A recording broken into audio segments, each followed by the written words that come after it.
Hey guys, welcome back to our channel App Tutorials. So today I'm going to show you guys how you can find contacts on Yubo app.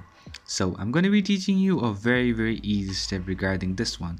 So if you have any problem or any queries within the process, just let me know in the comment section right away. Now without any further delay, let's just get started. So firstly, what you're going to do is you're going to go to your Yubo app and then log in with your account. Once you do that, you will be in this particular platform. So this is your, let's say, where you swipe and everything.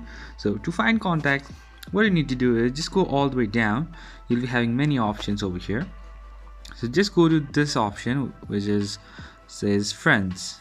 So just go over here and now you'll be on the top. So over here you'll be having request and discover. Just go to discover, and all the way down you'll find a lot of contacts over here, or you can go to request as well and then look all the way down. There are so many contacts that you can add. So that's pretty much, guys, that's how you do it. I hope this video is helpful for you guys. So thank you for watching our video, guys. If you like our video, please leave a like and do not forget to subscribe our channel and also hit the bell icon so you never miss an update from us. If you have any queries, just let me know in the comment section right away, and I'll see you guys again in our next video. Till then, stay safe guys. Thank you for watching.